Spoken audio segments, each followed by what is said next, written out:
Hi everyone and welcome to this new hydrotherapy session. Today we'll see first the results of the resumption of the treatment of the right middle finger, and then the point where the softness swings into pain. We've seen that sometimes the treatment proceeds smoothly, sometimes with some pain, and I think I've understood what is happening. And so it is time for me to give you my thoughts and experience on this subject.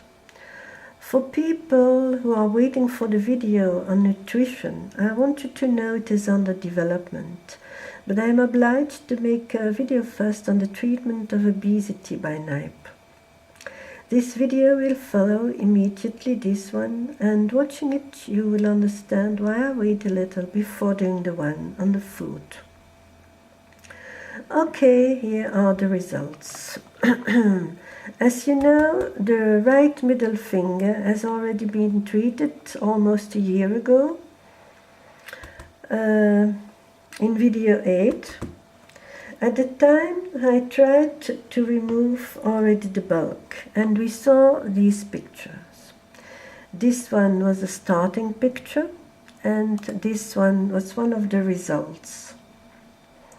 Here are the new pictures, this one dating from 3 March 2017, this one dates from 4 April 2017, and this one is a global pic of the right hand, and you recognize the right ring finger and index finger. What can we say? In the first picture, what strikes is the right side. It has flattened compared with the two starting pictures. The fold stops here, just a little past the middle. And in the old pictures, they continue up to the edge. And there are still angles and volume. Here in the new picture, only the left side is still somewhat heavy. The picture of 4 April shows a clear improvement on the left side. We can see that the finger has straightened well compared with the start picture, especially the first one. Here below on the left, we see many folds, so there is more game now, and the whole area surrounding the bump here has flattened and become more even, while the bump itself recedes more and more. So we see once again that the substances continue to move while shrinking. For those who have not seen the previous videos, I would like to advise you to look at the video 8, wherein I draw attention to these substances' movements for the first time, and also at video 16 and 17 with the splints, because these movements have never been so clear as in those videos. How did I proceed? I still have not started drinking linden tea again, but for a few weeks now I found a huge and beautiful glove padded inside with polyester, and which replaces advantageously wool as a heat source. It works wonders for the treatment.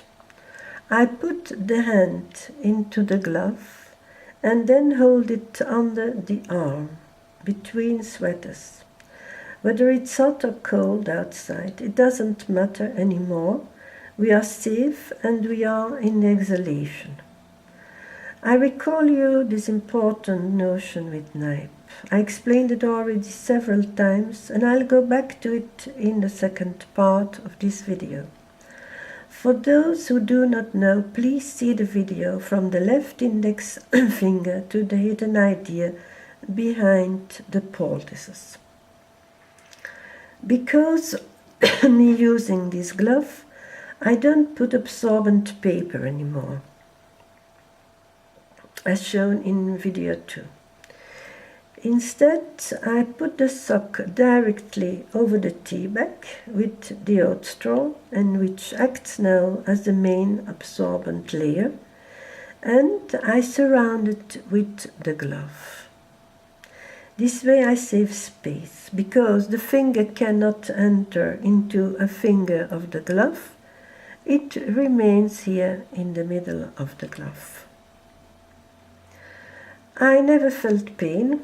And this brings me now to the point where smoothness swings into pain, and to the question I've been trying to answer already for a long time, namely, where does the pain begin?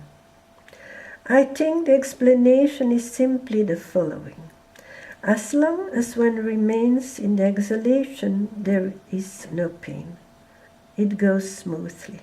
But when the exhalation becomes sweating, one can have more sensations and twinges. I came to this conclusion while I was thinking of some of my past experiences. Indeed, at the time when the left index healed, I sweated more than now. Partly because of my environment, which was warmer, because me being more chilly and sensitive to cold, I was heating up more. Second, because I drank lots of linden tea, as I have often said, and we've seen that it is a sudorific. But I remembered several other moments, and one of those moments was when I was in the bathroom to wash my hair. I liked to wash my hair in the sink at the time, and I wore a sponge cloth to do so.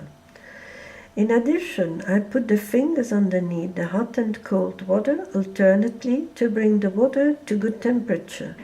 So in fact, I was in the very hot vapors while sweating, and this is already a serious Kneipp water application. The sponge cloth was very damp.